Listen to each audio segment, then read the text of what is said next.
À l'Académie des Petits Phénix, une école privée de Longueuil, les enfants du primaire apprennent à lire et à compter à partir d'une méthode pédagogique mise sur pied par un certain L. Ron Hubbard. Si le nom vous dit quelque chose, ne vous étonnez pas. C'est que le monsieur s'est rendu célèbre en fondant dans les années 50 l'Église de Scientologie.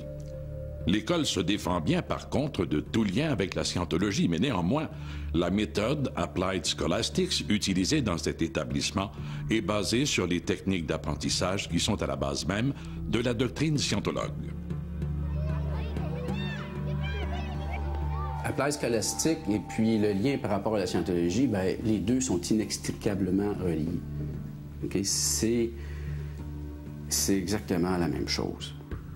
La seule, peut-être, différence que les livres ou les documents utilisés par l'École des Petits Phénix, qui sont probablement issus de Applied Scholastic, c'est désacralisé. C'est-à-dire que les termes ne sont pas... Il n'y a pas de terme scientologue, ça ne fait pas allusion à la scientologie.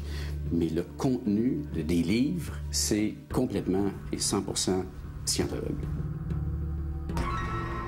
Les principes de cette église de scientologie sont les suivants.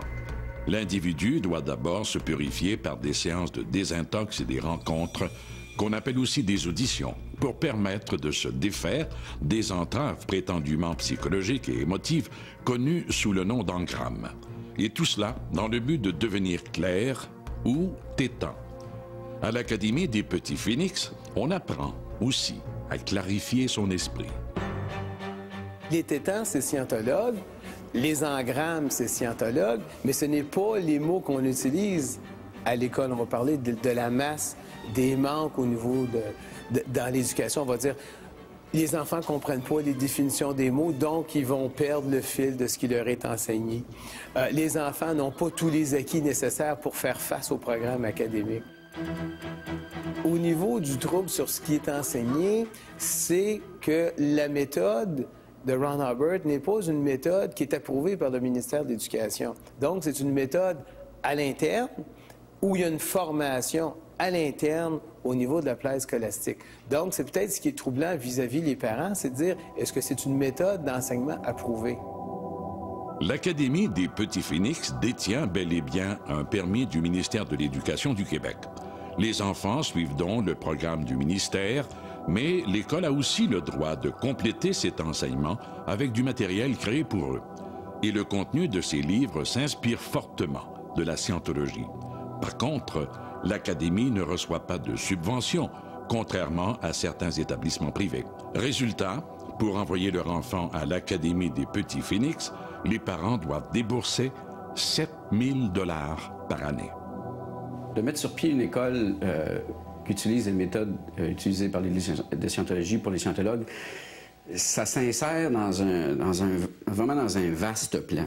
Okay, les scientologues, ils croient vraiment que la technique d'étude prônée par l'Église de Scientologie va aider la société. Puis c'est aussi par la bande une façon de faire en sorte de faire connaître la scientologie, le fondateur L. Ron Hubbard. Donc il y a vraiment un plan directeur, que ce soit l'École des Petits Phénix qui utilise les méthodes prônées par Applied Scholastic ou Narconon qui est pour les drogués. Tout ça, c'est vraiment un plan afin de faire connaître la scientologie. Le directeur de l'école est scientologue et il ne s'en cache pas. Il le dit publiquement, je suis scientologue. Si vous l'invitez à des émissions de radio-télévision, il va vous le dire. Il n'y a aucune difficulté là-dessus. Le directeur de l'Académie des Petits Phénix nous a accordé une entrevue, mais il a préféré qu'elle ne soit pas diffusée. Selon l'Académie, il n'y a aucun lien entre cette école et l'Église de Scientologie. Certains parents choisissent l'Académie pour son approche dite sans ritalin.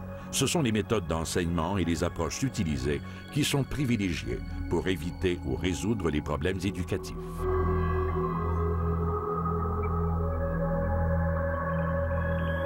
La principale crainte que les parents ont, c'est de dire, est-ce que la scientologie, c'est dangereux? Est-ce que la méthode peut être dangereuse sur mon enfant? Est-ce qu'il va développer une dépendance à quelque chose? Est-ce qu'il peut devenir scientologue? C'est la principale crainte que les parents ont. Ce que veut un scientologue, c'est que la scientologie soit connue. Mais il y a aussi une façon indirecte de recruter. Parce que c'est bien certain que le parent qui envoie son enfant à l'école des petits phénix, puis que cet enfant-là a fait des progrès ou en tire certains bénéfices, va vouloir en savoir un peu plus.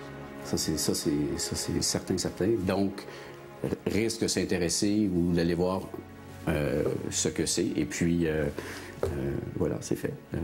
La personne va acheter un livre, contacter l'Église, et puis, c'est ça.